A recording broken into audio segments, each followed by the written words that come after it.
वही पढ़ रहे हैं। ओके, तो Shrimad Bhagavatam canto 10 chapter 7 verse 1 दोहराएंगे। श्रीराजो उवाच। श्रीराजोवाच येन येनावतारेण भगवान् हरिरीश्वरः येन येन येनावतारेण येनावतारेण भगवान् भगवान् हरिरीश्वरः हरिरीश्वरः करोति कर्णरम्याणि मनोज्ञानी च नः प्रभो। करोति करोति रम्याणि मनोज्ञानी च न प्रभो। मनोज्ञानी च नः प्रभो।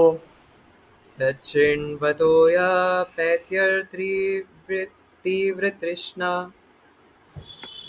यच्छृणोत्याप्यतृष्णा सत्त्वं च शुद्ध्यत् अचिरेण पुंसः। तत्त्वं च सत्त्वं शुद्ध्या अत्यच्रेण पुंसा। शरीरं भक्तिहरो तत्पुरुषे च सख्यम् भक्तिर्हरो तत्पुरुषे च सख्यम् भक्तिर्हरोत्तत्पुरुषे च सख्यम्। तदेव हारं वद मन्यसे चेत्। तदेव हारं तदेव पद्मन्यसे चेत्। ओके, तो इसका जस्ट अनुवाद पढ़ेंगे। तृणावृत का उद्धार। तो इसमें राजा परीक्षित ने कहा, हे प्रभु श्रील सुखदेव गोस्वामी, पूर्ण पुरुषोत्तम भगवान के अवतारों द्वारा प्रदर्शित विविध लीलाएं निश्चित रूप से कानों को तथा मन को सुहावनी लगने वाली हैं। इन लीलाओं के श्रवण मात्र से मनुष्य का मन का मैल तत्क्षण धुल जाता है। सामान्यतया हम श्री भगवान की लीलाओं को सुनने में आनाकानी करते हैं, किंतु भगवान श्री कृष्ण की बाल लीलाएं इतनी आकर्षक हैं कि वे स्वतः ही मन तथा कानों को भाने वाली लगती हैं। इस तरह भौतिक वस्तुओं के विषय में सुनने की आसक्ति, जो भव बंधन का मूल कारण है, समाप्त हो जाती है। मनुष्य में धीरे धीरे भगवान के प्रति भक्ति एवं अनुरक्ति उत्पन्न होती है और भक्तों के साथ मैत्री बढ़ती है, जो हमें कृष्ण भावनामृत का योगदान देते हैं। यदि आप उचित समझते हैं तो कृपा करके श्री भगवान की इन लीलाओं के विषय में कहें। तो यस, हम कृष्णा बुक ही पढ़ेंगे, लेकिन इससे पहले ये जो श्रीमद् भागवतम का श्लोक है, ये काफ़ी पसंद आया मुझे। इसके ऊपर हम घंटों चर्चा कर सकते हैं, 1 घंटे तो कर ही सकते हैं आराम से, लेकिन अभी हमारे पास समय की पाबंदी है ना। तो आप सब यहाँ लीला सुनने आए हैं, अगर नहीं करेंगे चर्चा तो आप मुझे जूते मारेंगे। तो संक्षिप्त में मैं श्लोक का है ना थोड़ा सा वर्णन कर देता हूँ। तो यहाँ पे बहुत सारी इंपॉर्टेंट चीज़ें, अगर आप सिर्फ अनुवाद भी समझ ले तो भी कई सारी इंपॉर्टेंट चीज़ हैं। जैसे कि सबसे पहले परीक्षित महाराज श्रील सुखदेव गोस्वामी से ये आग्रह कर रहे हैं कि वो कृष्ण कथा सुना। आई होप आपके पास थोड़ा समय ज़्यादा होगा, वैसे भी कल स्वतंत्रता दिवस है ना। तो हमारी असली स्वतंत्रता इसी में है कि हम गुरु के चरणों में डिपेंडेंट हो जाएं, है ना। जब हम गुरु के लिए डिपेंडेंट हो जाते हैं, वही हमारी एक्चुअल इंडिपेंडेंस है। सो आई होप कि आपके पास थोड़ा समय होगा, तो आज हम क्लास 9 बजे तक एक्सटेंड कर सकते होंगे, है ना। अंगूठा दिखा दीजिए। है ना, इसलिए परीक्षित महाराज श्रील सुखदेव गोस्वामी से कहते हैं कि आप कृपया करके भगवान की लीलाओं का वर्णन कीजिए। आप परीक्षित महाराज ऐसा इसलिए भी कह रहे हैं, जैसे महाराज आज की क्लास में भी सुबह बता रहे थे कि ये क्योंकि 10वां स्कंद है भागवत का, है ना। तो पहले से लेके 9वें स्कंद तक, क्योंकि ये तो सुखदेव गोस्वामी ने परीक्षित महाराज को 7 दिन के अंदर सुनाया था। माना कि हमें जन्मों जन्मांतर लग जाते हैं इसको पढ़ने में, उसके बाद समझने में, फिर जीवन में उतारने में। वो तो पता नहीं उतार पाते हैं कि नहीं, पढ़ ही ले वही बड़ी बात है ना। पहला स्कंद भागवत का पढ़ने में इतने साल लग जाते हैं, है ना, कई कई बार हमें भक्तों को, है ना। तो लेकिन सुखदेव गोस्वामी ने तो परीक्षित महाराज को 7 दिन में सुना दिया था। तो परीक्षित महाराज को पता था कि 7 दिन बाद मेरा हरि बोल होने वाला है ना। और सुखदेव गोस्वामी ऑलरेडी मेरे ख्याल 4-5 दिन तो निकल चुके थे, है ना। और उसमें ये पहले से लेकर 9 स्कंद तक सुना रहे थे, लेकिन कृष्ण लीला का ज़्यादा वर्णन नहीं करा था। बस इतना ही करा था कि कृत्वा न किल कर्माणि सह रामेण केशव पहले स्कंद में, और बाकी के स्कंदों में भी थोड़ा थोड़ा कर दिया था। बस संक्षिप्त में बता दिया, 4-5 श्लोक कह करके खत्म। तो क्योंकि सुखदेव गोस्वामी को यही लगा कि ये ज़्यादा, क्योंकि यहाँ पे परीक्षित महाराज कह रहे हैं कि हम लोग कृष्ण कथा सुनने में आनाकानी करते हैं। जैसे महाराज इसके लिए एक एग्जाम्पल भी बता रहे थे कि कभी-कभार जैसे हम लोगों को कोई मिठाई बहुत ज़्यादा पसंद है, फॉर एग्ज़ाम्पल किसी को रसमलाई बहुत ज़्यादा पसंद है, पर कोई कितना ही खा लेगा। जैसे आपके सामने पूरी परात भर के रसमलाई रख दी जाए, है ना? आप 1 खाओगे, 2 खाओगे, 4 खाओगे, 10 खा लोगे, लेकिन एक समय आएगा ना जब मन बोलेगा नहीं बस अब और नहीं खा सकता, नहीं तो उल्टी हो जाएगी, है ना? तो यस, तो इसलिए वो धीरे-धीरे जो पहले टेस्ट जो है वो बढ़ता है लेकिन कम होता चला जाता है। तो सुखदेव गोस्वामी को भी यही लगा कि पता नहीं, है ना, ये इधर से कृष्ण कथा बताऊँगा तो सुनेंगे, नहीं सुनेंगे, है ना? जो भी है। तो परीक्षित महाराज इसलिए सुखदेव गोस्वामी को कहते, देखिए आप ऐसा मत सोचिए, है ना, कि मैं नहीं सुनना चाहता। कृपया करके आप बार-बार कृष्ण कथा बताइए। और पहले स्कंद में भी इवन जब नैमिषारण्य के ऋषि मुनि थे तो वो भी सूत गोस्वामी से यही बात बोलते हैं, है ना, कि हम जितना कृष्ण के बारे में सुनते हैं उतना थकते ही नहीं। और मन करता है कि सुनते जाएँ, सुनते जाएँ, सुनते जाएँ, है ना? इसलिए कृपया करके आप सुनाइए। तो इस श्लोक में भी परीक्षित महाराज वही कहते हैं कि कृपया करके आप विस्तार से कृष्ण के बारे में वर्णन कीजिए, है ना? और यहाँ पे कह भी रहे हैं कि सामान्यतः हम श्री भगवान की लीलाओं को सुनने में आनाकानी करते हैं, किंतु भगवान की बाल लीलाएं इतनी आकर्षक है कि वे स्वतः मन तथा कानों को भाने वाली लगती हैं, है ना? कानों के लिए वो एकदम मिश्री के समान है, ऐसा मानो कि जब भगवान की बाल लीलाएं सुनते हैं तो कानों में मिश्री घुल गई हो, है ना? इतनी प्यारी प्यारी है भगवान की लीलाएं। और ये इसलिए भी ज़रूरी है कि देखिए हमारे चैतन्य महाप्रभु, है ना, और हमारे गौड़ीय शास्त्रों में से बताया गया है कि ग्राम्य कथा ना बलिबे, ग्राम्य कथा ना सुनिबे, है ना? कि इधर-उधर की फालतू की चर्चाएँ, इधर-उधर की गंदी वार्तालाप, है ना? ऐसी गंदी बातें, और गंदी बातें हमारे लिए वो है जिनका भगवान से कोई संबंध ना हो, है ना? इसलिए ग्राम्य कथा का मतलब ही नहीं गाँव की कथा, है ना? ग्राम की कथा, है ना? तो इसकी ग्राम्य का मतलब ग्राम कथा नहीं है, ग्राम्य का मतलब यहाँ पर है कि जो भी कथा, जो भी ऐसी बातें हों जिनका भगवान से कोई लेना-देना नहीं है, ऐसी बातों में हमें समय नहीं गँवाना चाहिए, क्योंकि वैसे ही हमारे पास समय नहीं है ना? आजकल हम देखते हैं कि इवन हम लोग बाहर से तो डिवोटीज दिखाते हैं अपने आप को, है ना, लेकिन हमारा सारा जो समय है वो कहीं ना कहीं इधर उधर चला जाता है ना? इसलिए हमारे आचार्य बताते हैं अव्यर्थ कालत्वम, कि जो भक्त होते हैं वो अपना एक क्षण भी इधर उधर नहीं गंवाना चाहते। अव्यर्थ कालत्वम इसको कहते हैं, है ना? क्योंकि वो हर क्षण कृष्ण के साथ बिताना चाहते हैं, क्योंकि हमारे पास समय नहीं है। परीक्षित महाराज को तो पता था कि उनके पास समय नहीं है, नोटिस आ चुका था कि 7 दिन में हरिबोल होने वाला है। अब हमारे पास तो नोटिस नहीं है, इसलिए हमें लगता है कि हमारे पास बहुत सारा समय शेष शेष बचा है ना? लेकिन वो समय ऐसे ही चला जाएगा, इसलिए हमारे अंदर भी ये उत्कंठा होनी चाहिए कि हम भगवान की लीलाओं को सुने, है ना? जैसे अमरेंद्र प्रभु जी बता रहे थे कि कभी-कभार वो इंस्टाग्राम पे, सोशल मीडिया पे पोस्ट बनाते हैं, है ना? कि इस्कॉन के या फिर किसी भी संप्रदाय के उन एक्सेट्रा एबीसीडी डिवोटी के साथ ये हो गया, उनका तो फॉल डाउन हो गया, उनके साथ ऐसा हो गया, ऋत्विक्स ऐसे, ये ऐसा, वो ऐसा, और उसी वीडियो के नीचे सबसे ज़्यादा कमेंट्स आएँगे, है ना? कोई गौर लीला के ऊपर कुछ वीडियो डाल दे, कृष्ण बलराम के ऊपर कुछ वीडियो डाल दे, उस पे तो बहुत कम व्यूज़ आएँगे, कोई लाइक कर देगा, कमेंट कर देगा, लेकिन उसी के नीचे सारे कमेंट्स में लोग अपने-अपने ओपिनियन दे रहे होंगे, है ना? जैसे उनका ओपिनियन मैटर करता होगा। तो इसलिए हमारे पास समय नहीं है ये सब करने का। इसलिए जो भक्ति में आगे बढ़ना चाहते हैं, अमरेंद्र प्रभु जी कह रहे थे कि हमारे पास बहुत सारी चीज़ आएँगी। कोई इधर से निकल के जाएगा, बुराई करेगा, कोई इधर से निकल के किसी की बुराई करेगा, कोई हमारी ही बुराई करेगा, कोई सामने से आएगा। तो बस इधर जैसे वो सबवे सर्फर्स में होता है ना, कि ट्रेन इधर से आ रही है तो इधर हो गए, है ना, और आगे निकल गए, फिर ट्रेन इधर से आई तो इधर हो गए, है ना, या कोई हर्डल आया तो उस पे जंप मार के चले गए, फिर नीचे से निकल के चले गए। तो बिल्कुल हमें ऐसे ही करना है।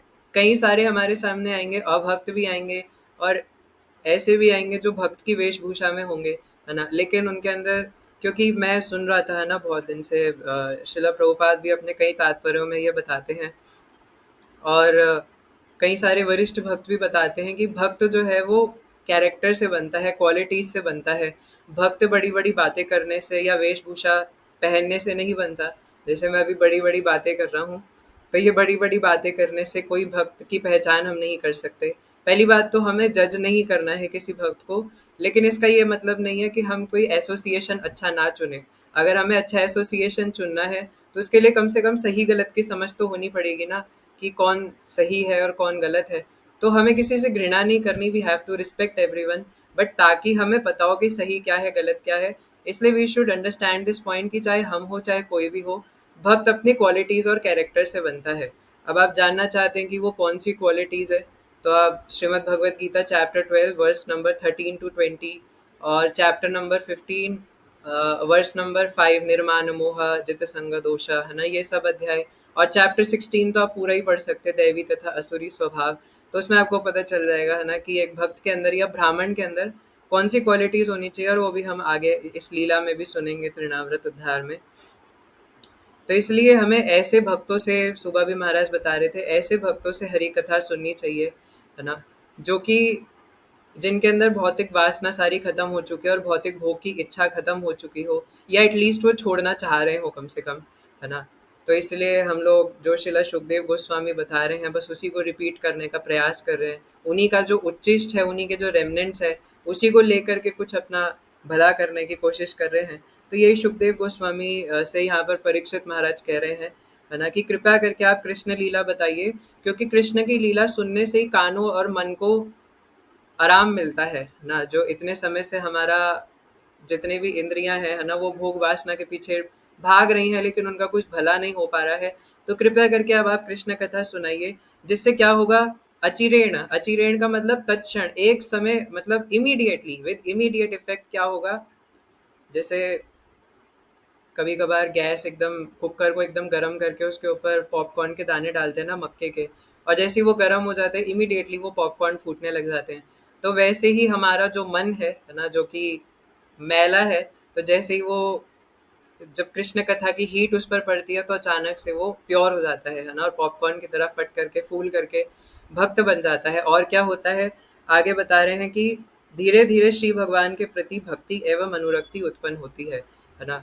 और ये श्रील प्रभुपाद ने Shrimad Bhagavad Gita chapter 6 verse number 36, जब अर्जुन ये सवाल पूछते हैं भगवान से कि भगवान, मन को कंट्रोल करना तो बहुत मुश्किल है, मैं तूफान को कंट्रोल कर सकता हूँ, लेकिन मन को कैसे कंट्रोल करूँ। तो भगवान कहते हैं, अर्जुन तुम ठीक बोल रहे हो, अभ्यासेन तु कौन्तेय वैराग्यम च गृह्यते, कि तुम बिल्कुल सही बात कह रहे हो, लेकिन अभ्यास के साथ और वैराग्य का पालन करके ये हो सकता है। तो उसी के तात्पर्य में श्रील प्रभुपाद बताते भी हैं कि जब हम हरि कथा सुनते हैं, और जितना ज़्यादा सुनेंगे उतना ज़्यादा हमारा भक्ति का टेम्परेचर बढ़ता जाएगा, और उतना हमारी संसार से जो आसक्ति है वो खत्म होती जाएगी। लेकिन इसके लिए ज़रूरी है कि हम भक्तों के संग में रह के कृष्ण कथा सुने। इसलिए पहली चीज़ क्या होगी जब हम हरि कथा सुनेंगे, कि हमारी जो भौतिक वासना है वो कटेगी। दूसरी चीज़ होगी कि हमारी भगवान के प्रति रति जो है वो और जागृत होगी। और जैसे एक बार रुक्मिणी कृष्णा प्रभु जी बता रहे थे, रोहित प्रभु को शायद याद होगा, है ना, कि मन की सती होगी तो रति बढ़ेगी, और रति बढ़ेगी तो गति मिलेगी, है ना। तो मन की सती का मतलब है, सती मतलब कि वन पॉइंटेड फोकस, है ना, कि सिर्फ कृष्णा और कोई नहीं। तो ये हमें करना पड़ेगा कि ग्राम्य कथा ना बलिवे, ग्राम्य कथा ना सुनीवे। और इसको कोई अलग से करने की जरूरत नहीं। अगर हम चौबीसों घंटे सिर्फ कृष्ण का नाम ले और कृष्ण का ही कीर्तन करें, कृष्ण की ही चर्चा करें, तो ग्राम्य कथा से हम अपने आप छूट जाएंगे। इधर उधर का प्रजल्प, इधर उधर की बातें हम करेंगे ही नहीं, है ना। क्योंकि अगर हम कृष्ण की बात नहीं कर रहे, तो हम इधर उधर की सारी बातें करेंगे, किसी की बुराई करना, है ना, किसी डिवोटी के बारे में उल्टा सीधा बोलना, है ना। देखिए प्रभु जी, मैं कहना तो नहीं चाहता, पर एक बात है, कह ही देता हूँ, है ना। आप हम देखिए, मतलब हम कितनी सारी बातें हैं जो ये कह करके कह देते हैं कि कहना तो नहीं चाहिए, पर कह देता हूँ, है ना। तो इसलिए पहली चीज़ होगी कि मन की सती का मतलब यही है कि हम मन को सिर्फ और सिर्फ कृष्ण के चरणारविंदों में लगा कर रखें। तो अगर मन की सती होगी तो क्या होगा, रति बढ़ेगी ना, भगवान के प्रति अट्रैक्शन बढ़ेगा, और रति बढ़ने से गति मिलेगी। और गति क्या है, राधा कृष्ण प्राण मोर, युगल किशोर जीवने मरणे, गति आरो नाही मोर, है ना। तो ये दूसरी चीज़, रति बढ़ेगी और गति मिलेगी, है ना। तो मैं कह रहा था कि संसार से आसक्ति घटेगी, भगवान के प्रति और रति बढ़ेगी, और तीसरी चीज़ क्या होगी, भगवान के भक्तों के साथ मैत्री बढ़ेगी, है ना। लेकिन भगवान के भक्त, क्योंकि भगवान के भक्त चाहते हैं कि वो हरि कथा चर्चा करें हमेशा, तो भगवान के भक्तों से मैत्री बढ़ेगी, क्योंकि जब वो देखेंगे कि हम भी हरि कथा सुनना चाहते हैं, तो वो हमसे मित्रता बढ़ाएंगे और हमें कथा सुनाएंगे। तो इसलिए हमें उन भक्तों से मित्रता करनी है जो हमें हरि कथा सुनाते हैं, है ना। तो अभी फ़िलहाल इतना ही डिस्कस करेंगे, बाकी मेरा मन तो नहीं है ना डिस्कशन रोकने का, लेकिन थोड़ा लीला चर्चा करेंगे। जैसे अमरेंद्र प्रभु जी बता भी रहे थे, है ना, कि एसोसिएशन का मतलब ये नहीं है कि हम किन्हीं के पीछे गोल गोल गोल गोल घूमते रहें, है ना, या किसी के जूते उठाकर भाग जाए, खासकर गुरु के, है ना। जूते उठा के भागने से शायद उतनी कृपा नहीं मिलेगी जितना उनका हृदय चोरी करके भागने से मिल जाएगी, है ना। तो वैष्णवों का, साधु का, जैसे इस भजन में बताया है ना, हरि गुरु वैष्णव भगवद गीता, है ना। और आगे भी बताया कि राधा कृष्ण नित्य लीला करे, है ना, इस प्रकार से जो भी है। तो ये हमारा तभी होगा जब हम उनका हृदय चुराएंगे, और हृदय चुराने के लिए हमें उनकी बात माननी पड़ेगी।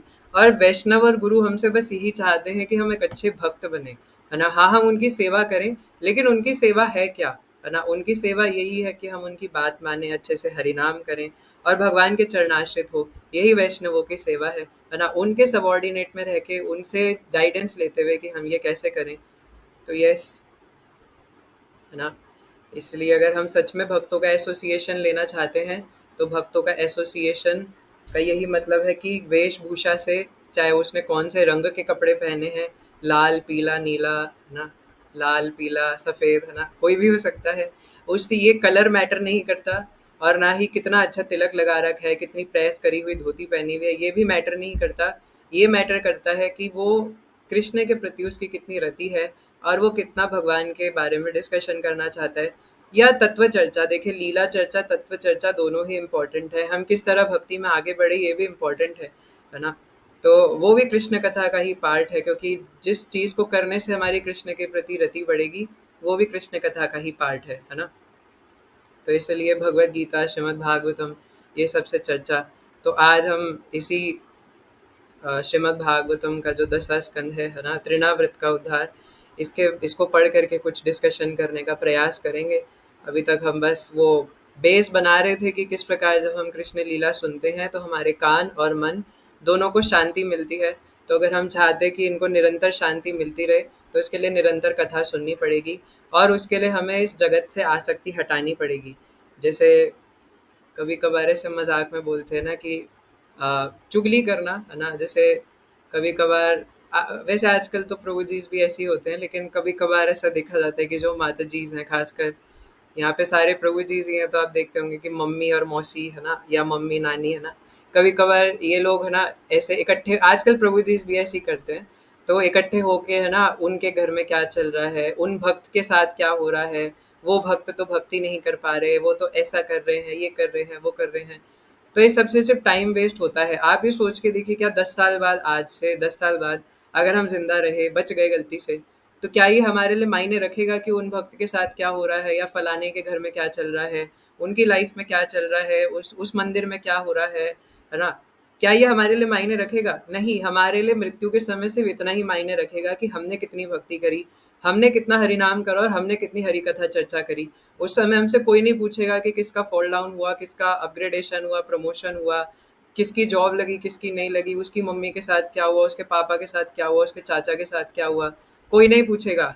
सिर्फ एक ही सवाल, अंत है नारायण स्मृति, है ना, कि हम अंतकाल में नारायण की स्मृति कर पाए या नहीं कर पाए, है ना।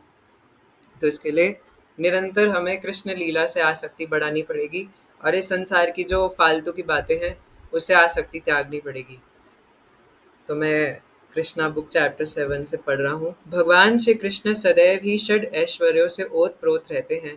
ये है पूर्ण धन, बल, यश, ज्ञान, सौंदर्य तथा वैराग्य। भगवान विभिन्न पूर्ण शाश्वत अवतारी रूपों में प्रकट होते हैं। बद्ध जीवात्मा को इन अवतारों में भगवान के दिव्य कार्यकलापों के विषय में सुनने का अवसर प्राप्त होता है। श्रीमद् भगवत गीता में कहा गया है, जन्म कर्म च मे दिव्यम। भगवान की लीलाएं तथा कार्यकलाप संसारी नहीं है, वे भौतिक बोध से परे हैं, और बद्ध जीव इन असाधारण कार्यकलापों के श्रवण से लाभान्वित हो सकता है। श्रवण एक अवसर है जो भगवान का साहचर्य प्रदान करता है, और उनके कार्यकलाप के श्रवण का अर्थ है दिव्य चेतना का विकास करना। बद्ध जीव की स्वाभाविक प्रवृत्ति अन्य बद्ध जीवों के विषय में उपन्यास, नाटक, कथा आदि के माध्यम से कुछ ना कुछ श्रवण करने की होती है। अन्यों के विषय में कुछ ना कुछ श्रवण करने की इस प्रवृत्ति का उपयोग भगवान की लीलाओं के श्रवण करने में किया जा सकता है। तब मनुष्य तुरंत दिव्य प्रकृति की ओर विकास कर सकता है। श्री कृष्ण की लीलाएं न केवल सुंदर हैं, अपितु वे मन को मोहने वाली हैं, है ना।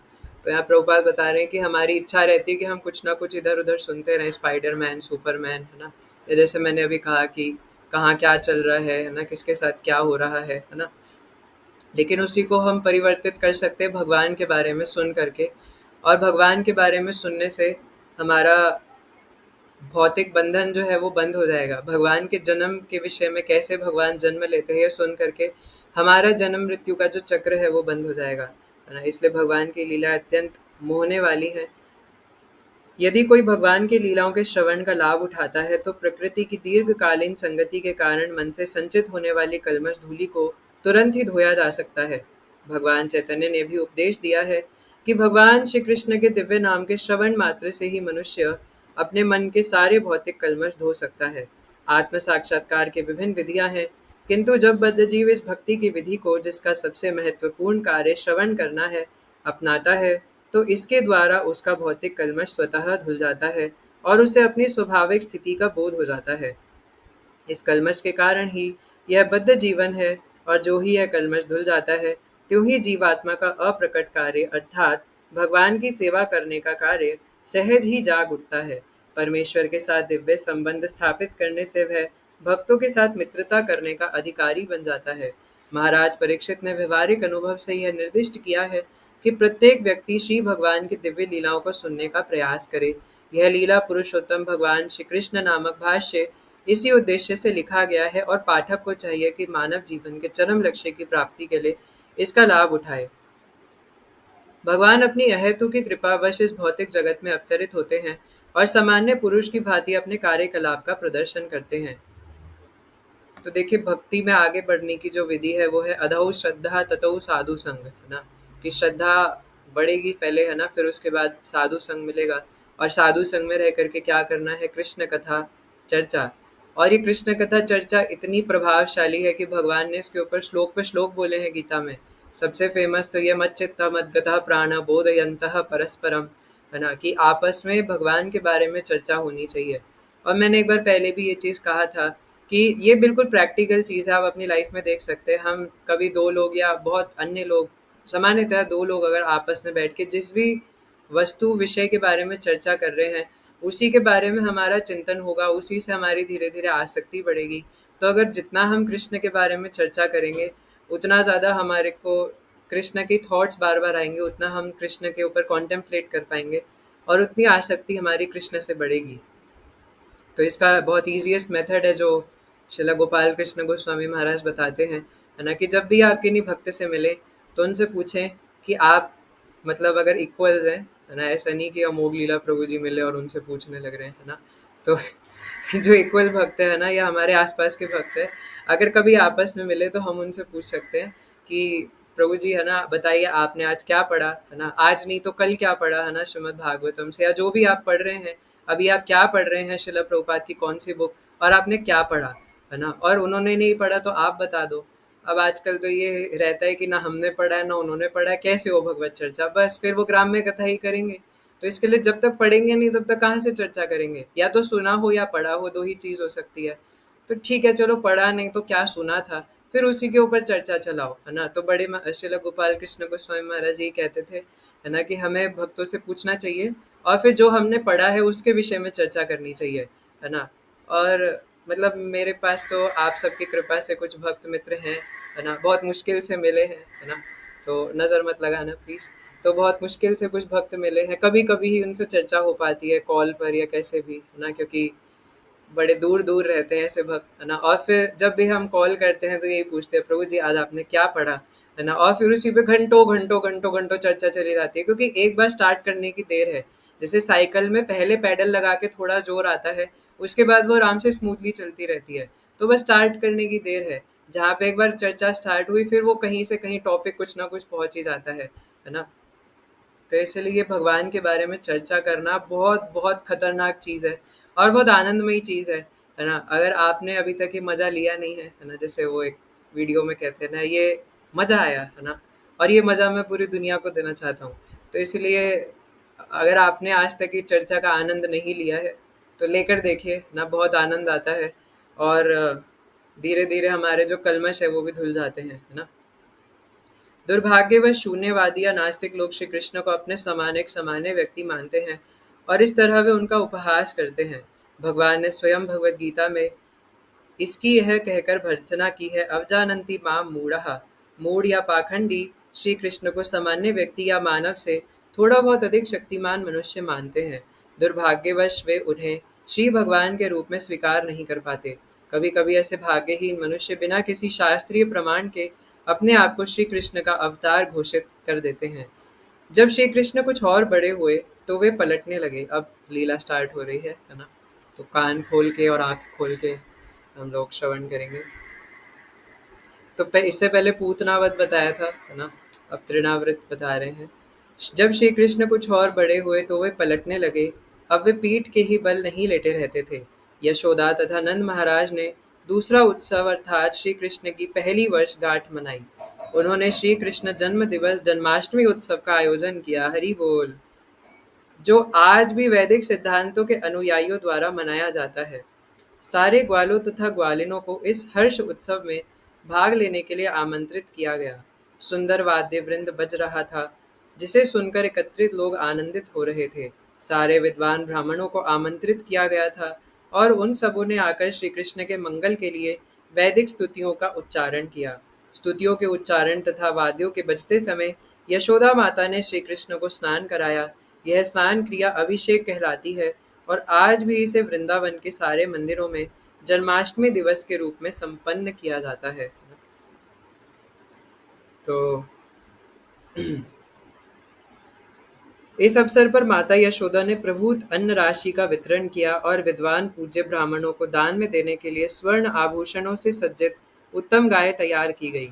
यशोदा ने स्नान करके सुंदर वस्त्र धारण किए और वे भली भांति नहलाए तथा सज्जित बालक कृष्ण को अपनी गोद में लेकर ब्राह्मणों द्वारा उच्चारित वैदिक स्तुतियां सुनाने के लिए बैठ गईं। तो यहाँ पे एक बहुत इम्पोर्टेंट चीज़ है हमारे देखने के लिए कि पहले के समय में जब बच्चा पैदा होता था, है ना, खैर ये तो भगवान कृष्ण है साक्षात, है ना, लेकिन नॉर्मली भी जब कोई बच्चा होता था तो उसके बहुत सारे संस्कार होते थे। आजकल तो पता ही नहीं कितने सारे संस्कार भी होते हैं, है ना। जैसे इवन गर्भाधान संस्कार भी होता है। गर्भाधान संस्कार तो बच्चा पैदा होने से पहले होता है ना, और ये बहुत ही इम्पोर्टेंट संस्कार है। इसका मतलब है कि हमें जा कर के, है ना, जैसे अगर कोई बच्चा करना चाहते हैं तो सबसे पहले उन्हें जा कर के अपने आध्यात्मिक गुरु से परमिशन लेनी चाहिए, है ना, कि हम इस प्रकार से एक जीवात्मा को इस जगत में प्रकट करना चाहते हैं, है ना, और ताकि वो कृष्ण का भक्त बने तो कृपया आप हमें आशीर्वाद दीजिए, है ना। और उसके बाद वो अलग अलग तरीके से, ताकि जब वो इस प्रकार से गर्भ धारण करें तो गर्भ धारण की जो प्रक्रिया है उसमें वो भोग ना करने लग जाए, है ना, उनको सेंस ग्रेटिफिकेशन का भाव ना अंदर आ जाए, क्योंकि उससे भी बच्चा जो है उसके अंदर कलमश आ सकते हैं अंदर, है ना। और अगर ये गर्भाधान संस्कार एकदम अच्छे से कर लिया जाए तो इसमें इतनी पोटेंसी है कि लड़का चाहिए या लड़की चाहिए, है ना, और उसके पुत्र चाहिए या पुत्री, और इवन उसके बाद उसमें युधिष्ठिर महाराज जैसी क्वालिटी चाहिए, अर्जुन जैसी क्वालिटीज चाहिए, ये सब भी देखा जा सकता है। लेकिन आजकल इस पर कोई ध्यान ही नहीं देता, क्योंकि लिव इन रिलेशनशिप में तो बच्चे रहते हैं, है ना, और उसके बाद प्योरिटी तो बची नहीं है ना। और फिर उसके बाद पैदा होने के बाद भी इतने सारे संस्कार होते हैं। इसी चैप्टर में अगर आप श्रीमद् भागवतम में पढ़ेंगे तो बताया कि भगवान पहले लेटे रहते थे और उठ गए, इसके लिए भी उत्सव करा। लेकिन उत्सव कैसे करा, है ना, आजकल तो वो इंस्टाग्राम पे पोस्ट डालते हैं ना, छोटा सा न्यू बॉर्न बच्चा बेड पे बिठा देंगे और उसके साइड में रोजेस छिड़क देंगे और फोटो खींच के लिख देंगे हैशटैग न्यू बॉर्न बेबी, है ना। और ऊपर से नाम भी इतने अजीब अजीब से रखते हैं आजकल, है ना, जिसका कोई ना अर्थ है ना कुछ है। चिंटू, मिंटू, सोनू, मोनू, पोनू, धोनू, है ना, पता नहीं क्या अजीब अजीब से तो नाम रख देते हैं। तो इसलिए यहाँ पे देखिए कि किस प्रकार से ये वैदिक रीतियाँ होती थी और ये प्योरिफिकेशन होता था इससे, है ना। तो जो भगवान के जो पहली वर्षगांठ मनाई जा रही थी, है ना, इसमें कई सारे ब्राह्मणों को बुलाया गया था, है ना। लेकिन आजकल ऐसा नहीं होता, है ना। वो बच्चे को लेके पता नहीं कौन से थाईलैंड फाइलैंड, है ना, इधर उधर चले जाते हैं और वहाँ जाके फिर गोरिल्ला के साथ फोटो खिंचाते हैं। अरे भैया वो गोरिल्ला बन जाएगा अगले जन्म में, है ना, मत करो ऐसा। तो लेकिन क्या करे, है ना। तो इसलिए ये वैदिक रीतियाँ थी कि पहले ब्राह्मणों को बुलाया जाता था और वैदिक स्त्रोतों का पाठ होता था, यज्ञ किया जाता था। लेकिन आजकल ये सबसे मतलब ही नहीं है। तो ये बहुत इंपॉर्टेंट चीज़ें हैं, है ना।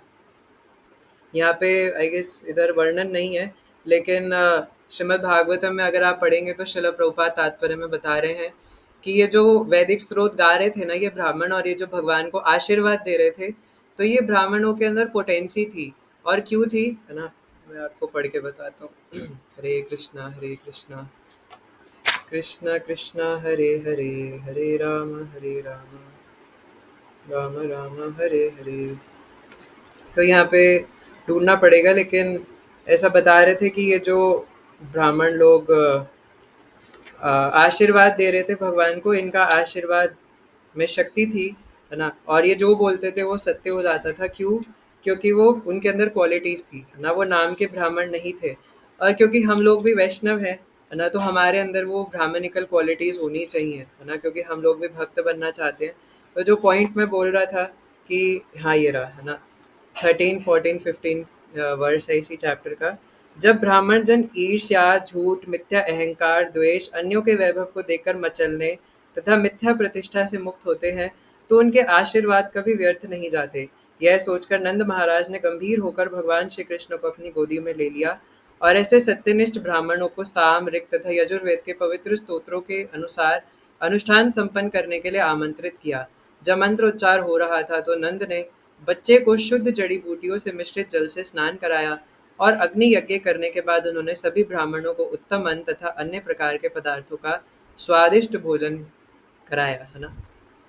तो ये प्रणालियाँ होती थी पहले, है ना? आजकल तो कुछ आता जाता है नहीं लोगों को, है ना? इसीलिए श्रील प्रभुपाद कहते हैं कि if you can not deliver your child, है ना, to back to Godhead, so you are not eligible to become a parent और फादर और अ मदर, है ना? कोई भी माता पिता बनने के लिए एलिजिबल नहीं है अगर वो अपने बच्चे को भगवत धाम वापस प्राप्ति नहीं करा सकता, है ना? इसलिए बहुत इम्पोर्टेंट है। तो यहाँ पे यही चीज़ बता रहे हैं सुखदेव गोस्वामी कि जब ब्राह्मण जन ये सब क्वालिटीज़ उनके अंदर होती है कि ईर्ष्या नहीं होती, झूठ नहीं बोलते, मिथ्या अहंकार से परे होते हैं, द्वेष नहीं करते किसी से, अन्यों का वैभव देखकर उससे मचलते नहीं है, विचलित नहीं होते।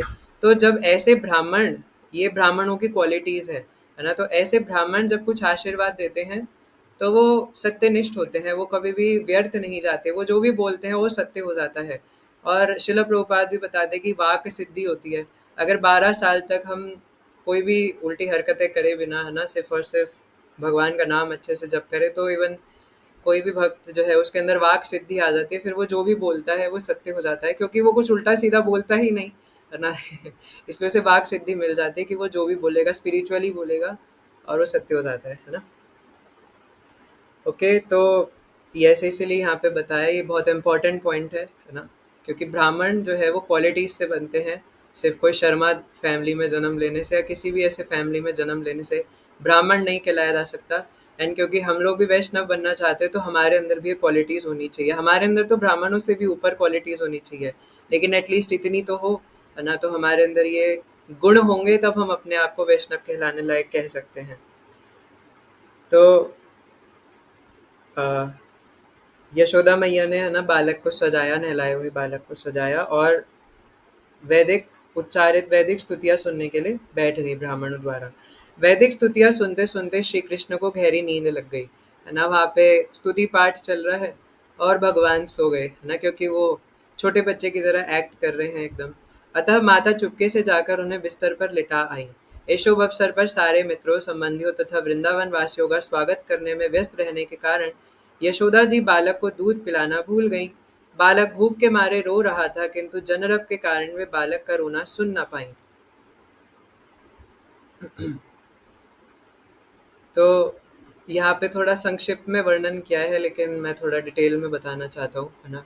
तो इधर बात ऐसी है कि यहाँ पे यशोदा मैया ने जब भगवान को लिटाया, तो भगवान सो चुके थे, लेकिन उन्होंने दूध नहीं पिया था, उनको भूख लग रही थी। और क्योंकि यहाँ पे फेस्टिवल चल रहा था जन्माष्टमी का, और कई सारे लोगों को इनवाइट किया था, कई सारे ब्राह्मण आए थे, है ना? और पता नहीं उन्हीं ब्राह्मणों के वेश में कितने तो देवी देवता होंगे। तो बहुत ऐसा नहीं कि कोई छोटा-मोटा बर्थडे पार्टी हो रही थी, है ना? कि एक डिस्पोज़ल प्लेट में केक का एक पीस रख दिया, उसमें थोड़े चिप्स डाल के और मेलेडी टॉफ़ी डाल के दे दिया, है ना? ये नहीं चल रहा था।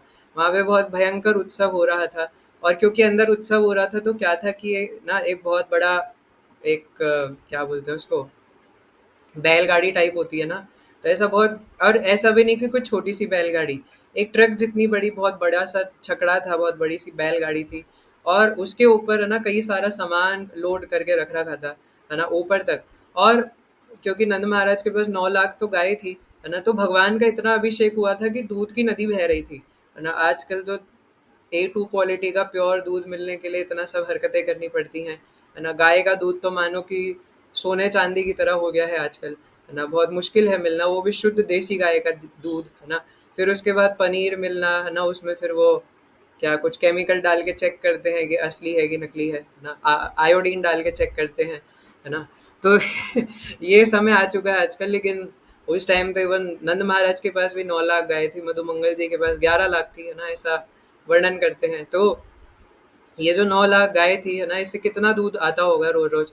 तो दूध की कोई कमी नहीं थी, है ना? ये दूध के व्यापार से इतने सारे बहुमूल्य रत्न और ज्वेलरीज, और ऐसा भी नहीं कि कोई जिनकी डेयरीज होती थी ना, मतलब आजकल के जो सुनार होते हैं वो तो कुछ भी नहीं है, है ना? उनके सामने जो दूध के व्यापारी होते थे। तो इसलिए जो वैश्य लोग हैं जो इस प्रकार से दूध का बिजनेस करते थे, है ना? दूध दही और मिल्क प्रोडक्ट्स का, तो बहुत बहुमूल्य रत्न ज्वेलरीज, किसी चीज की कमी नहीं होती थी, सब धन धनाढ्य इतना सब होता था उनके पास, है ना? और फिर ये तो नंद महाराज और यशोदा मैया, जहाँ भगवान कृष्ण है वहाँ धन धनाटे की कोई कमी होगी क्या? तो वहाँ पे भगवान का उस दिन इतना दूध शहद से अभिषेक हुआ था कि कहीं दूध की अलग नदी बह रही है, और तब कोई रोड वगैरह तो होती नहीं थी, है ना? तो जो दूध शहद घी वगैरह इस सब की नदी बह रही थी, उस सबसे वो मिट्टी में मिल करके कीचड़ बन गया था सब, है ना?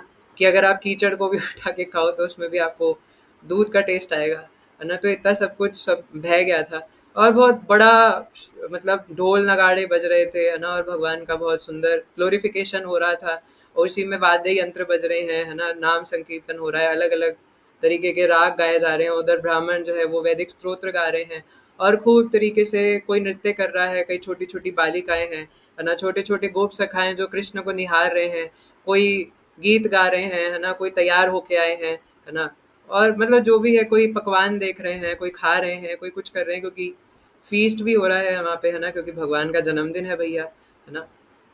तो इसलिए हम लोग तो फास्टिंग करते हैं, लेकिन अगले दिन नंदोत्सव पे, शिला प्रभुपाद के अपीयरेंस डे पे, आविर्भाव दिवस पे, फिर हम सारी कसर पूरी करते, जो 1.5 दिन का व्रत हम लोग लेते हैं। तो ऐसे ही भगवान के जन्मदिन पर भी, है ना, जितने भी ग्वाल सखा मित्र, बड़ी बड़ी गोपियाँ गोप, है ना, जो भी आए थे, अलग अलग देवता आए थे, वो सब बहुत अच्छे से पार्टी मना रहे थे। अब इस पार्टी में जिसका बर्थडे था उसी को दूध पिलाना यशोदा मैया भूल गई, है ना? और ऐसा सामान्य रूप से भी हम देखते हैं कि अगर घर में किसी का फंक्शन है ना, छोटे बच्चे का भी, तो उसमें मेहमानों का ध्यान ज़्यादा रखना पड़ता है ना? और बच्चे को ही भूल जाते हैं कि अरे इनका बर्थडे था, इनको ही भूल गए। तो ऐसे ही भगवान को मैया दूध पिलाना भूल गई, और क्योंकि बच्चा सो गया था, है ना? और अगर आप भागवतम में देखें तो इसका वर्णन, है ना, शिला प्रभुपाद ने और अच्छे से वहाँ पर किया है कि किस प्रकार से यशोदा मैया बिल्कुल जब तक कृष्ण पूरी तरीके से सो नहीं गए तब तक उनको अपने पास लिटा रखा था, और जब कृष्ण पूरे सो गए तो उनको छकड़े के नीचे माता ने रख दिया। लेकिन भगवान को तो भूख लग रही थी। अब जैसे ही यशोदा मैया गई तो थोड़ी देर में भगवान की आँख खुल गई, और जितने भी गोप सखा थे ना, वो छकड़े के नीचे भगवान को देख रहे थे और निहार रहे थे जाकर के कि कृष्ण कैसे सो रहे हैं, है ना? तो भगवान ने अपने पैर का एक अंगूठा लेकर के, आप विजुअलाइज कर सकते हैं कि भगवान, है ना, लेटे हुए हैं, और अपने पैर को ऐसे पकड़ करके ऊपर करके और अंगूठा चूस रहे हैं अपने पैर का, है ना? तो वो भी देख रहे अधरम मधुरम, है ना?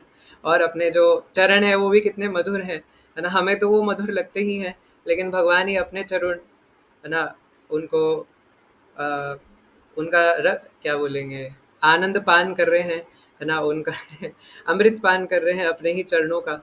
तो इसलिए आगे पढ़ते हैं, है ना? अतः बालक अत्यंत क्रुद्ध हुआ क्योंकि वह भूखा था और माता उसकी ओर ध्यान नहीं दे रही थी। अतः अच्छा, यहाँ से, है ना, हमें इन सब लीलाओं से पता चलता है कि भगवान बहुत ज़्यादा अटेंशन लवर हैं। चाहे हम अभी इससे आगे ही आएगा, दामोदर कथा में भी अगर हम देखें तो यशोदा मैया भगवान कृष्ण को छोड़ के चली गई और दूध देखने चली गई कि वो उबल के उफन के गिर जाएगा। कृष्ण को इतनी देर का भी सब्र नहीं हुआ, है ना, कि माता भी बस 1 मिनट में आ ही रही है ना, दूध उतार करके। लेकिन मैया, है ना, मैया नहीं है, नहीं दिखी, है ना? और वो छड़ी उठाई और फेंका, और सारा मक्खन सारी दही बह गया, है ना? इसी प्रकार से कालिया लीला में भी हम देखते हैं भगवान 6 घंटे, तो ऐसा वर्णन आता है कि यमुना के अंदर ही कालिया को बोल रहे थे अभी रुक जाओ, है ना? अभी हम 6 घंटे बाद बाहर निकलेंगे तब, है ना, डांस वांस होगा, क्योंकि अभी कोई है ही नहीं, मैं क्या करूँगा नृत्य करके, पहले ऑडियंस आने दो, जब भैया देखने वाले लोग होंगे वो तो देखेंगे, है ना? जैसे आप लोग मान लो कि कोई ड्रामा प्रिपेयर करो या कोई स्पीच वगैरह कुछ प्रिपेयर करो, है ना? और इतना प्रिपेयर करने के बाद आप कुछ वो बोलने जाओ और आप देखो कोई है ही नहीं देखने वाला, आपको आनंद आएगा? तो भगवान को भी वैसा ही है ना? कि कालिया के ऊपर नृत्य मैं तब करूँगा जब मेरे को कोई देखने वाला तो हो। जब मुझे कोई देखने वाला ही नहीं तो किसके सामने मैं नृत्य करूँगा, क्या करूँगा, है ना? तो ऐसे ही अ, भगवान जब ये शक्टासुर के नीचे भी लेटे हुए थे, है ना? तो इस छकड़े के नीचे लेटे हुए थे, तो उस टाइम पे यशोदा मैया उन्हें छोड़ के चली गई और भगवान को गुस्सा आ गया और उनके अंदर बिल्कुल पेशेंस नहीं है। अभी देखेंगे आगे क्या हुआ ना, बाकी वैसे लीला आपको पता ही है कि क्या हुआ, है ना? तो इसलिए भगवान को बिल्कुल भी पेशेंस नहीं है। इससे हमें पता चलता है कि अगर हम भगवान को अटेंशन नहीं देंगे तो हमारा भी क्या हाल करेंगे भगवान। हालांकि हम यशोदा मैया तो है नहीं ना, हम कोई शुद्ध भक्तों की श्रेणियों में आते हैं, लेकिन इससे इतना पता चलता है कि अगर आप शुद्ध भक्त बनना चाहते हैं और अगर आप चाहते हैं कि हम अपने हृदय में भगवान को एंट्री दें, है ना? क्योंकि अभी जन्माष्टमी आ रही है और भगवान को घर बुलाने से पहले, है ना, अपने हृदय में बुलाना पड़ेगा। और अगर हृदय में बुलाना चाहते हैं तो भगवान की कथा सुननी पड़ेगी, ग्राम्य कथाओं से दूर जाना पड़ेगा, है ना? क्योंकि भगवान ये चाहते हैं कि हम एकमात्र उन्हीं को अटेंशन दें, है ना? Because he is possessive lover, he is a great attention seeker, है ना? अगर उन्हें एक सेकंड भी अटेंशन नहीं मिला तो भगवान गुस्सा में हो जाते हैं, है ना? और इधर उधर धूम मचा देते हैं। भगवत गीता में भी यही बोलते हैं, अनन्यास चिंतयन्तो माम ये जना पर्युपासते माम च यो विचारेण भक्ति योगेन सेवते पत्रम पुष्पम फलम तोयम यो में भक्तया प्रयच्छति। अभी अगले श्लोक में बोलेंगे जो हम भगवत गीता में पढ़ने वाले हैं, है ना? कि यत करोषि यद अग्नासी यद जुहोषि ददासी यत, तुम जो कुछ करते हो मेरे लिए करो, जो कुछ खाते हो मेरे लिए खाओ, मुझे भोग लगा के खाओ, जो कुछ दान में देते हो मेरे को दिखा के दान में दो, है ना? तो प्रभु जी तो कहते दिस इज टू मच भैया, है ना? ये क्या कुछ ज्यादा ही नहीं हो रहा आपका, है ना? कुछ कर रहे हो मेरे लिए करो, खा रहे हो मुझे बता के खाओ, है ना? हमारी कोई प्राइवेसी नहीं है क्या, है ना? सब कुछ हम आपको दिखा दिखा के करें। लेकिन भगवान तो यही चाहते हैं, है ना? यही है बात भैया, है ना? जैसे बचपन में मतलब छोटे बच्चे ज़्यादातर ऐसा करते हैं ना, बेस्ट फ्रेंड, है ना? और कभी कभार वो पैराग्राफ लिखते हैं ना, माय बेस्ट फ्रेंड, है ना? तो उसमें लिखते हैं कि हम हमेशा साथ में खेलते हैं, साथ में खाते हैं, साथ में सोते हैं। तो छोटे बच्चे नहीं होते, वो हमेशा चाहते हैं जैसे कोई मित्र हमारे घर आया है और जब वो जा रहा होता है तो अपनी मम्मी से बोलते हैं नहीं मम्मी, है ना, इसको मत जाने दो। तो भगवान भी वैसे ही चाहते हैं कि हमारा रिलेशनशिप उनके साथ वैसा हो बिल्कुल, है ना? कि बिल्कुल हम भगवान से दूर ना हो। तो जो कुछ कर रहे हैं वो भगवान के साथ करें, कि स्वप्ने जागरणे, है ना, जो भी कर रहे हैं हमेशा उनके साथ, कि जागृत अवस्था में भी हमेशा उनके ऊपर ध्यान करें, इवन स्वप्न में भी उन्हीं के बारे में सोचे, जो कर रहे हैं सब उन्हीं के बारे में सोचे, है ना? खाना बना रहे हैं तो उनके बारे में सोचते हुए बनाए, उनके लिए बनाए। इवन उस प्रसाद को ग्रहण कर रहे हैं तो उनके बारे में सोचते हुए ग्रहण करें। कुछ भी कर रहे हैं, जो भी कर रहे हैं सब उनके लिए करें। मनसा वाचा कर्मणा सर्व अवस्थासु सर्वदा, है ना? मन वचन कर्म हर चीज से हम भगवान की सेवा करें। तो इसलिए भगवान क्रुद्ध हो गए कि यशोदा मैया उनको छोड़ के चली गई और एक सेकंड भी भगवान रुक नहीं सकते। ये मतलब नहीं कि हम लोग 2 घंटे तो प्रभु मैंने हरिनाम करा था ना, मैंने 2 घंटे 16 माला कर ली, अब आप क्या चाहते हो मुझसे, है ना? ना बाबा ना, है ना? फिर जो 1 माला 2 माला वाले हैं और जो करते ही नहीं, और फिर वो बोले कि मैं भगवान से बहुत प्रेम करता हूँ, मेरे अंदर भाव भरा पड़ा है, फिर तो कहना ही क्या, है ना? लेकिन भगवान तो 1 मिनट भी अगर उनसे दूर हो जाए उसको सहन नहीं कर पाते, है ना? इसलिए he is a great attention seeker. इसलिए हम भगवान चाहते कि हम बोले मेरे तो गिरधर गोपाल दूसरो ना कोई, है ना? और क्यों हमें किसी को अपना बनाना है जब हमारे पास इतने हमारे प्यारे से सूर्यदम सर्वभूता नाम कृष्ण है, निताई है, तो क्यों हमें कोई और चाहिए, है ना? तो बालक को गुस्सा आ गया और अ, यशोदा जी बालक को दूध पिलाना भूल गई। बालक भूख के मारे रो रहा था किंतु जनरव के कारण वह बालक का रोना सुन न पाई। अतः बालक अत्यंत क्रुद्ध हुआ क्योंकि वह भूखा था और माता उसकी ओर ध्यान नहीं दे रही थी। अतः वह अपनी टांगे ऊपर उठाकर चरण कमलों को सामान्य बालक की तरह पटकने लगा। बालक कृष्ण को एक छकड़े के नीचे रखा गया था और जब वे अपने पांव पटक रहे थे तो अकस्मात उनका पांव छकड़े के पहिए से छू गया, जिससे वह छकड़ा चूर चूर हो गया। तो हम देखते हैं जब कोई बच्चा रोता है ना, तो रोते रोते कई बार वो मुंह में उंगली डाल लेते हैं ना, तो ऐसे करता है। तो कृष्ण भी रो रहे थे ना, बीच बीच में बार बार अपना पैर का अंगूठा मुंह में डाल रहे थे। उनका मुंह एकदम लाल हो चुका था क्योंकि आंसू आ रहे हैं ना, और रोते रोते एकदम मुंह चिल्ला चिल्ला के लाल हो चुका था, बहुत जोर से चिल्ला रहे थे।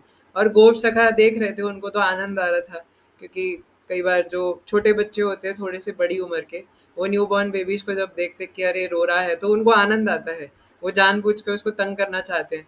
तो ऐसे गोप सखा भी भगवान को रोता देख के कई बार, है ना, उनको थोड़ा अच्छा भी लग रहा था कि चलो भगवान रो रहे हैं ना, इस प्रकार से उनके लिए वो एक बहुत फनी सा है ना, या बहुत एक हास्यपद उनके लिए वो एक वृतांत था।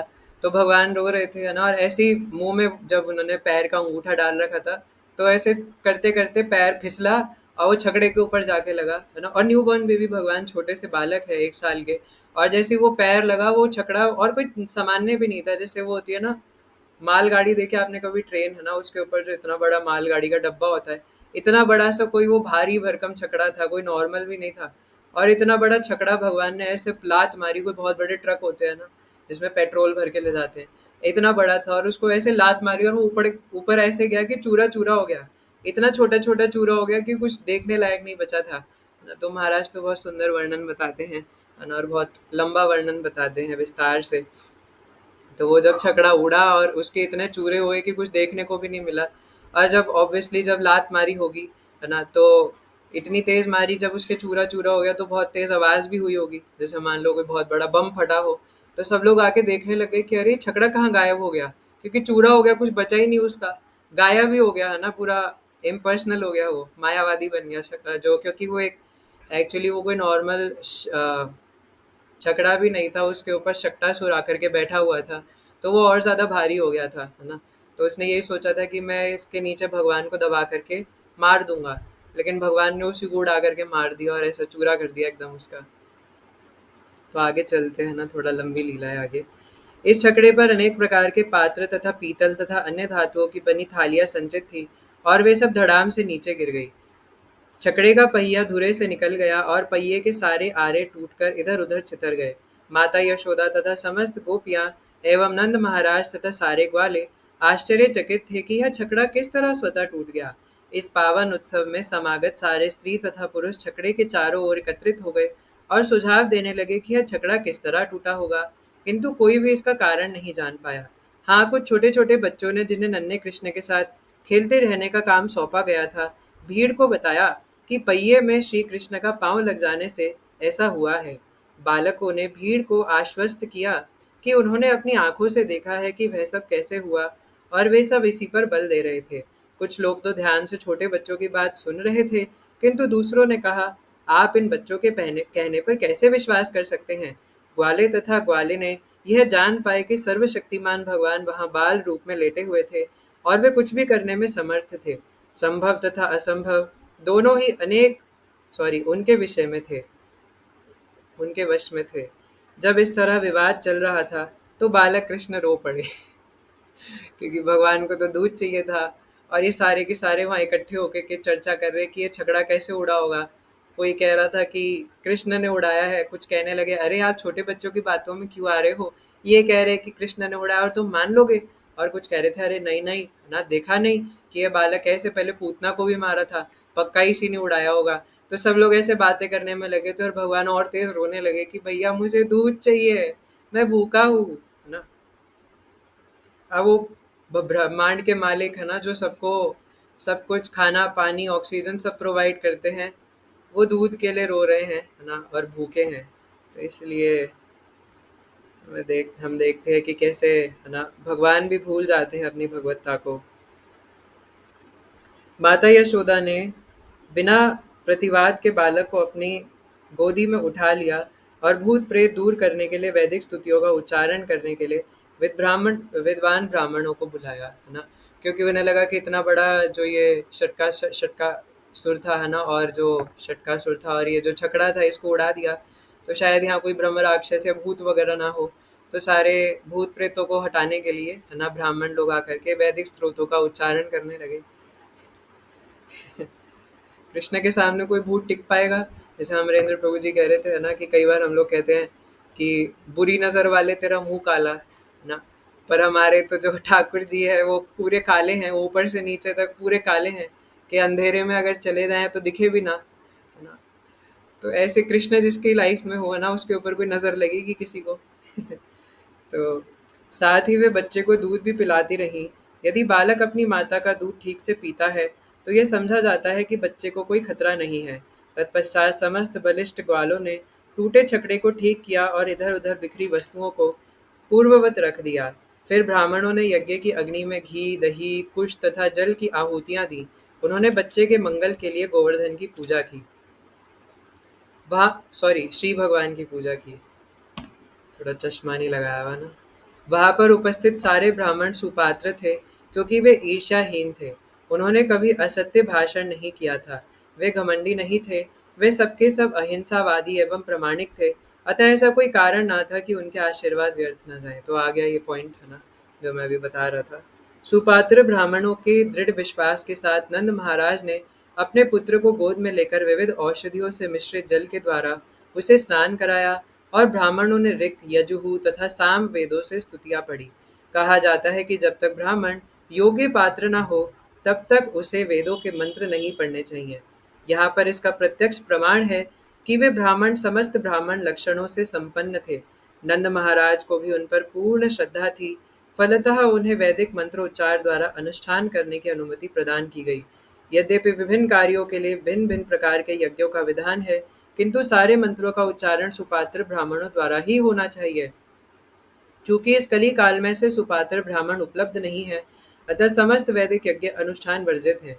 इसलिए श्री चैतन्य महाप्रभु ने इस युग के लिए केवल एक प्रकार के यज्ञ की संस्तुति की है, और वह है संकीर्तन यज्ञ, अर्थात हरे कृष्ण महामंत्र का जाप। जब ब्राह्मणों ने वैदिक स्तुतियों का उच्चारण किया और दूसरी बार विधि विधान संपन्न कराया, तो नंद महाराज ने पुनः उन्हें प्रभुत अन्न तथा गाय दान में दी। दान दी गई सारी गाय सुनहरे गोटों वाले वस्त्रों से आभूषित थी। गोटो मतलब समझते हैं, वो जो जैसे कोई धोती या साड़ी होती है ना, उसके नीचे एक वो बड़ा सा पल्ला, पल्ला नहीं बोलेंगे है ना, एक बड़ा सा बॉर्डर टाइप का होता है, तो उसको गोटे बोलते हैं है ना, गोटो। तो ऐसी वो जो गाय के ऊपर जो कपड़ा बिछा हुआ था ना, या फिर आसन बोल लीजिए ना, जो भी था वो, तो उसको बिछा रखा था, तो उसके ऊपर बड़े बड़े सुनहरे बॉर्डर थे है ना, तो गोटो मतलब यहाँ पर बॉर्डर है। अब इसके लिए है ना, आपको समझना है तो आपको हिंदी भी आनी चाहिए, अगर आपको ये लीला समझनी है तो वाले वस्त्रों से आभूषित थी। उनके खुर चांदी के पत्रों से मढ़े थे। उनके सींग सुनहरे छल्लों से सजाए गए थे, और उनके गलों में फूलों के हार पड़े थे है ना। तो ये तो गायों का वर्णन है। आज सोचो कि फिर ग्वाले ग्वालिने जो होंगी, उनका क्या वर्णन होगा। उन्होंने अपने सुंदर पुत्र के कल्याणार्थ अनेक गायों का दान दिया, और बदले में ब्राह्मणों ने हार्दिक आशीर्वाद दिया। तो पहले जब बर्थडे वगैरह मनाए जाते थे, तो दान दिया जाता था। लेकिन आजकल तो उल्टे दिमाग के लोग हैं ना, क्लब्स में जाते हैं और पता नहीं कैसे कैसे करके खुद ही केक लाते हैं, खुद ही खा लेते हैं है ना, और पता नहीं कितने तरीके की अजीब अजीब सी पार्टीज करते हैं है ना। अपने ही परिवार वालों को बुला के 5 स्टार होटल में जाते हैं है ना, और वहीं पे कुछ छोले भटूरे है ना, लाटे, कैपुचिनो, ये सब करके अपना पूरा पार्टी मना लेते हैं है ना। तो ये कौन सी पार्टी होती है भैया है ना। इसलिए पार्टी का मतलब है कि कोई वस्तु जो है उसको दान में दिया जाए है ना, जो और सबसे बड़ी चीज़ जो दान में दी जा सकती है, वो है हरे कृष्ण महामंत्र है ना, कृष्ण प्रेम। और कृष्ण प्रेम को सबसे बड़े दान में देने वाले हैं नित्यानंद प्रभु है ना। तो कहाँ थे हम? हाँ, तो हम नंद आंगन में थे। उन्होंने अपने सुंदर पुत्र के कल्याणार्थ अनेक गायों का दान दिया, और बदले में ब्राह्मणों ने हार्दिक आशीर्वाद दिया। ब्राह्मणों द्वारा प्रदत्त यह आशीर्वाद कभी निष्फल नहीं हो सकते थे। एक दिन इस उत्सव के तुरंत बाद जब माता यशोदा बालक को अपनी गोद में लेकर दुलार रही थी, तो बालक बहुत भारी लगने लगा, और वे उसे उठाने में असमर्थ अनुभव करने लगी। तो महाराज बता रहे थे कि जब बालक भगवान की गोदी में था, तो पहले है ना, ये बहुत लंबी लीला महाराज बता रहे थे कि ऊपर एक कौवा उड़ते हुए जा रहा था है ना, या अलग अलग पक्षी उड़ते हुए जा रहे थे, और भगवान ऊपर देख के यशोदा मैया से कहते हैं, 1 साल के तो थे, और वो कहते हैं वो क्या है, वो क्या है ना, वो क्या है। जैसे छोटे बच्चे कई बार है ना, जब चिड़िया देखते हैं तो ऐसे करते हैं है ना। तो भगवान भी जब ऊपर देखते हैं तो ऐसे ऊपर कहते हैं, वो क्या है, वो क्या है, प्लीज बताओ है ना, क्या है वो। तो यशोदा मैया कहती है कि नीलमणि वो कब्बू है, कब्बू है ना, कब्बू उड़ रहा है देखो है ना। तो वो पक्षी है, वो उड़ते हैं। तो अब क्योंकि आप ऐसा विजुअलाइज करिए है ना, कि कृष्णा जो है वो एकदम यशोदा मैया की गोदी में है ना, और उन्होंने जो हाथ है वो यशोदा मैया की गर्दन में ऐसे डाल रखे हैं है ना, जैसे छोटा बच्चा बैठता है। और यशोदा मैया ने बिल्कुल जो भगवान का, पता नहीं इसको क्या बोलते हैं हिंदी में है ना, लेकिन जो हिप्स है ना, बिल्कुल उससे पकड़ रखा है भगवान को। और बिल्कुल भगवान का जो मुख है वो बिल्कुल यशोदा मैया के मुख के पास है। और वो ऊपर देख के क्या है ना, और वो बिल्कुल ऐसे नीचे देख के यशोदा मैया से पूछते हैं, और मैया कहती है कि नीलमणि है ना, वो चिड़िया है, कब्बू है वो, है ना। और फिर भगवान ऊपर देख के दोबारा पूछते कि वो ऊपर क्यों है ना। तो मैया बताते कि वो उड़ रहे हैं कि कान्हा, है ना। तो उड़ रहे हैं, क्यों उड़ रहे हैं, मैं भी उड़ूंगा, है ना। और फिर भगवान को मैया नीचे उतारती है, तो उछलने लग जाते हैं ना। अब थोड़ा बहुत चलना अभी सीखे नहीं थे, है ना, जैसे यहाँ पे वर्णन आया है कि अभी तो बस उठना ही सीखे, तो अब बैठे बैठे ऐसे उछलने की कोशिश कर रहे थे कि मैं भी उड़ूंगा, अपने हाथ ऐसे करने की कोशिश कर रहे थे मैं भी उड़ूंगा, पर उड़ नहीं पा रहे थे। और फिर इससे भी वो रोने लग गए कि मैं उड़ नहीं पा रहा हूँ, है ना। तो ऐसे बहुत सारी भगवान सामान्य बालकों की तरह लीला करते थे, क्योंकि अपनी भगवत्ता को भूल जाते थे, और यशोदा मैया को भी इसमें परम आनंद आता था, है ना। तो कहाँ थे हम? हरि बोल। हरे कृष्णा। हाँ, तो बालक बहुत भारी लगने लगा, अतः उन्होंने इच्छा न होते हुए भी उसे जमीन पर बिठा दिया, है ना। यशोदा मैया नहीं चाहती थी, लेकिन बालक अचानक से भारी होने लग गया। भगवान की लीला है, वो ना चाहते थे कुछ भी कर सकते हैं। थोड़ी देर बाद वे गृह कार्य में व्यस्त हो गई, और यशोदा मैया को थोड़ी एम्बेरसमेंट भी हो रही थी कि क्या हो रहा है ना। मतलब अन्य गोपियां देखेंगी तो वो क्या बोलेंगी कि तुम अपने छोटे से 1 वर्ष के बालक को नहीं उठा पा रही, है ना। छोटा सा तो है, प्यारा सा कृष्णा, है ना, इतना पतला सा बेचारा ना, उसको उठा नहीं पा रही। एक छोटा सा 1 साल का बच्चा क्या ही होता है, कितना ही होता है। तो सब यशोदा मैया को ऐसा लग रहा था, तो इसलिए शर्म के मारे वो भगवान को नीचे बिठा देती कि अब क्या कर सकते हैं, लगता है मेरे को कमजोरी आ चुकी है। अतः उन्होंने इच्छा न होते हुए भी उसे जमीन पर बिठा दिया। थोड़ी देर बाद वे गृह कार्य में व्यस्त हो गई। उसी समय कंस का एक भृत्य, जिसका नाम तृणावृत था, कंस के आदेश अनुसार भवंडर के रूप में प्रकट हुआ। उसने बालक को अपने कंधे पर चढ़ा लिया और सारे वृंदावन के ऊपर एक भारी अंधड़ उत्पन्न कर दिया। फलस्वरूप सारे लोगों की आंखें धूल से भर गईं, और संपूर्ण वृंदावन क्षेत्र इतने गहन अंधकार से पूर्ण हो गया कि कोई किसी को देख नहीं सकता था। इस महान उत्पात के समय माता यशोदा को अपना बालक दिखाई नहीं पड़ा, क्योंकि उसे तो बवंडर उड़ा ले गया था। अतः वे करुणा करके रोने लगी। वे पृथ्वी पर उसी प्रकार गिर पड़ी, जिस प्रकार बछड़ा खो जाने पर गाय गिर पड़ती है। जब यशोदा इस तरह विलाप कर रही थी, तो सारी ग्वालिनें तुरंत वहां आ गईं और बालक की खोज करने लगी, किंतु वे बालक को नहीं पा सकी, अतः निराश हो उठी। तृणावृत दानव बालक कृष्ण को कंधे पर उठाकर आकाश में बहुत ऊपर चला गया था, किंतु बालक ने अपना भार इतना बढ़ा लिया कि सहसा वह और ऊपर नहीं जा सका। अतः दानव को अपना उत्पात बंद करना पड़ा। बालक कृष्ण ने अपना भार बढ़ाते हुए तृणावृत की गर्दन पकड़ ली, और वो भारे से दबने लगा। तृणावृत को लग रहा था कि यह बालक मानो विशाल पर्वत हो। वह उसके चंगुल से निकलने का प्रयास करने लगा, किंतु ऐसा नहीं कर पाया। उसके नेत्र गोलक बाहर आ गए, बाहर निकल गए, है ना। अब भगवान ने गर्दन पकड़ी, तो तृणावृत छुड़ाना चाह रहा था, लेकिन छोड़ नहीं पाया। लेकिन जैसा हम शुरू से चर्चा कर रहे हैं, भगवान अटेंशन सीकर है, तो तृणावृत अटेंशन देने आया। अब भगवान बोले, ना बाबा ना, अब तो तुमने खुद पहले मेरे को उठाया, मैंने थोड़ी कहा था कि तुम मुझे उठा के ले जाओ। पहले तो मैं खुद चाहता था कि मैं उड़ूं हवा में, तुमने मेरी इच्छा पूरी कर दी, अब तुम मुझे हवा में उड़ाने लाए हो। और दूसरी बात, तुम मेरे को इतने प्यार से उठा के लाए, और अब तुम चाहते हो कि मैं तुम्हें छोड़ दूं, ना ना ना ना, है ना। अब भगवान ने जोर से गर्दन पकड़ी। अब बोले ना, है ना, एक बार मैं किसी को पकड़ लेता हूँ तो छोड़ता नहीं, है ना। और पहले तो बात, भगवान किसी को पकड़ते नहीं है ना। कोई अगर भगवान के पास जाए तब भगवान उसको पकड़ते हैं, और अगर एक बार भगवान ने पकड़ लिया, फिर चाहे हम कितनी भी कोशिश करें, लेकिन हम छुड़ा नहीं सकते अपने आप को। इसलिए सावधान रहिए, है ना। या तो भगवान के पास जाइए मत, अगर आप इस संसार में भोग करना चाहते हैं, अब तो ऑलरेडी आ गए। लेकिन अगर आप संसार में भोग करना चाहते हैं, और चाहते हैं कि स्त्री के साथ, है ना, आनंद उठाएं या धन का आनंद उठाएं, है ना, और इधर उधर की ग्राम्य कथा करें और इसी में आनंद उठाते रहें, तो कृपया करके कभी भी भगवान कृष्ण के पास मत जाइएगा, है ना। कभी भी गोवर्धन वृंदावन मत जाइएगा, कभी भी नवद्वीप मायापुर धाम मत जाइएगा, कभी भी भक्तों के संग में मत जाइएगा, और वो सावले सलोने का ना वो दर्शन मत कर लीजिएगा। कभी भी इस्कॉन वृंदावन के कृष्ण बलराम को मत देखिएगा। एक हमारे इस्कॉन वृंदावन के भक्त बताते हैं कि अगर आप इस संसार में मजे करना चाहते हैं, भोग करना चाहते हैं, तो वी आर वार्निंग यू, है ना, कि कभी भी इस्कॉन वृंदावन में कृष्ण बलराम के सामने 20 सेकंड से ज्यादा मत खड़े होना। नहीं तो गए आप काम से, है ना? अगर एक बार बलराम जी ने आपका मन चुरा लिया, कृष्ण बलराम ने आपका मन चुरा लिया, तो आप इस संसार के नहीं रहेंगे, है ना? और फिर आप कितनी ही कोशिश क्यों ना कर ले, इधर-उधर भोग करने की कोशिश करें, आपका मन नहीं लगेगा। तो इसलिए आपसे हम्बल रिक्वेस्ट है कि अगर आप इस संसार में भोग करना चाहते हैं, अगर आप चाहते हैं कि अभी और जन्म लें, है ना? थोड़ा यमराज जी हमें तले, है ना, पकोड़ों की तरह गरम तेल में डाल करके, है ना? और थोड़ा और, है ना, हमें पनिशमेंट मिले और थोड़े मज़े आए इस संसार में, तो गलती से भी कृष्ण बलराम के सामने 20 सेकंड से ज़्यादा मत रुकिएगा। नहीं तो अगर उन्होंने हमें हर लिया, है ना? तो एक डिवोटी तो अपने वाइफ के लिए कह रहे थे, है ना, आई लॉस्ट, जैसे वो आई lost my heart in Vrindavan नहीं होता टी शर्ट के पीछे, उन्होंने काट के लिखा हुआ था I lost my wife to Krishna Balaram in Vrindavan, है ना?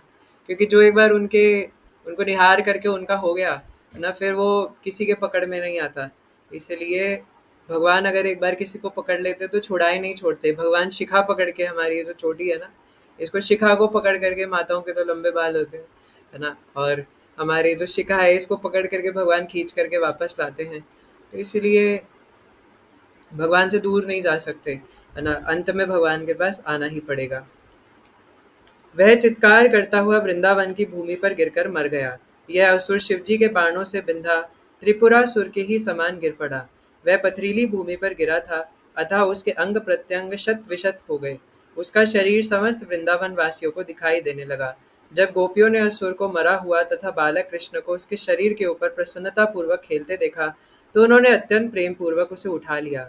सारे गोप तथा गोपिकाएं अपने प्राण प्रिय कृष्ण को पाकर अत्यंत प्रमुदित हुई। उस समय वे परस्पर बातें करने लगी कि यह कितनी आश्चर्य की बात है कि यह असुर इस बालक को खा जाने के लिए लेकर भागा था, किंतु ऐसा कर नहीं पाया, उल्टे वह गिरकर मर गया। उनमें से कुछ ने इस परिस्थिति के समर्थन में कहा, यह उचित ही हुआ, क्योंकि जो पापी होते हैं वे अपने पाप फल से मर जाते हैं। यह बालक पवित्र है, इसलिए सभी प्रकार की विपदाओं से बच सका है। हमने भी पूर्व जन्म में अवश्य ही महान यज्ञ किए होंगे, श्री भगवान की पूजा की होगी, प्रभुत्व संपत्ति का दान दिया होगा और जनता का कल्याण किया होगा। ऐसे पुण्य कार्यों के फल स्वरूप ही यह बालक इस संकट से बच सका है।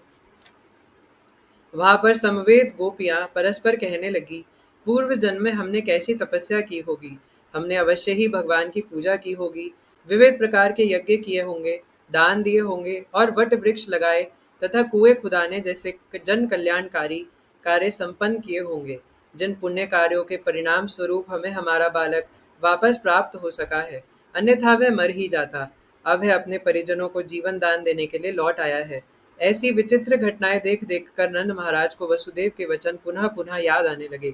इस घटना के बाद एक बार जब यशोदा अपने पुत्र को प्रेम पूर्वक स्तन पान करा रही थी और दुलार रही थी, तो उनके स्तनों से दुग्ध की धारा बह निकली, और जब उन्होंने अपनी उंगलियों से बालक का मुख खोला, तो अचानक उन्हें उस मुख के भीतर सारा ब्रह्मांड दिखाई पड़ा। उन्हें श्री कृष्ण के मुख के भीतर नक्षत्रों सहित पूरा आकाश, चारों दिशाओं में तारे, सूर्य, चंद्र, अग्नि, वायु, समुद्र, द्वीप, पर्वत, नदियां, जंगल तथा सारे जड़ जंगम देखे। यह देखकर माता यशोदा का दिल धड़कने लगा और वे अपने आप बुदबुदाई, कितना विचित्र है ये। वह कुछ भी व्यक्त न कर पाई, बस उन्होंने अपनी आंखें मूंद ली। वे विचित्र भावों में लीन हो गई। श्री कृष्ण द्वारा अपनी माता की गोद में लेटे रहकर अपने विराट रूप का प्रदर्शन यह सिद्ध करता है कि भगवान सदैव भगवान होते हैं, चाहे वह माँ की गोद में लेटे हों या कुरुक्षेत्र की युद्धभूमि में सारथी बने हों। इससे निर्विशेषवादियों का यह मनगढ़ंत विचार कि मनुष्य ध्यान या किसी कृत्रिम कर्म द्वारा भगवान बन सकता है, झूठा सिद्ध होता है। ईश्वर चाहे जिस भी दशा में रहे, ईश्वर रहते हैं, और जीव सदा परमेश्वर के अंश रूप हैं। वे कभी भी भगवान के अकल्पनीय अलौकिक शक्ति की बराबरी नहीं कर सकते। इस प्रकार लीला पुरुषोत्तम भगवान श्री कृष्ण के अंतर्गत तृणाव्रत का उद्धार नामक 7वें अध्याय के भक्ति वेदांत तात्पर्य पूर्ण हुए। लीला पुरुषोत्तम भगवान श्री कृष्ण की जय। जय जय। हो। तो माफ़ कीजिएगा, है ना, पहली बात तो मुझे लीला बतानी नहीं आती, और दूसरी बात समय की पाबंदी के चक्कर में हमने थोड़ा संक्षिप्त में डिस्कशन किया। सो परसों जन्माष्टमी आ रही है ना, we have only 2 days left. तो आप सबसे प्रार्थना है ना, कि हर साल की ही तरह कुछ भक्त नए भी हैं, तो जिन्हें नहीं पता, हम हर साल कुछ संकल्प लेते हैं, है ना, कि जन्माष्टमी के दिन हम कम से कम इतनी माला का निर्धारित माला का जप करेंगे और कम से कम इतना श्रवण करेंगे, है ना, इतना ग्रंथ अध्ययन करेंगे और उसके बाद बाकी सब सेवाएँ जो है उनमें भी पार्टिसिपेट करेंगे। हालाँकि जन्माष्टमी पे वैसे ज़्यादा हरिनाम है ना कई बार हो नहीं पाता है, ख़ासकर जो डिवोटीज़ मंदिर में सेवाएँ करते हैं, है ना? और घर पे भी कई बार इतनी सारी कुकिंग एक्सेट्रा इतनी सेवाएँ होती हैं कि मेरा तो ये अनुभव है कि जन्माष्टमी के दिन थोड़ी कम होती है ना? पर रात के समय थोड़ा समय रहता है तो प्रयास कर सकते हैं एटलीस्ट आप अपने शेड्यूल के हिसाब से जो भी है ना? एक प्रण ले सकते हैं क्योंकि भगवान तो इसी से प्रसन्न होते हैं। तो अलग-अलग आप लोग है ना, चैट बॉक्स में लिख के डाल सकते हैं कौन कितनी माला करेंगे मिनिमम ताकि मुझे याद रहे, है ना? और यहाँ पे सब आई विटनेस भी देख रहे हैं। ओके सो मैं रिकॉर्डिंग बंद कर देता हूँ। तो 3 बार हरे कृष्ण महामंत्र करेंगे आप सबकी प्रसन्नता के लिए। हरे कृष्ण कृष्ण कृष्ण हरे हरे, हरे हरे राम हरे, राम हरे राम राम हरे। हरे राम हरे राम हरे कृष्ण हरे, कृष्ण हरे कृष्ण कृष्णा हरे हरे कृष्ण कृष्ण हरे, कृष्ण हरे हरे राम हरे, राम हरे राम राम हरे। हरे राम राम हरे राम।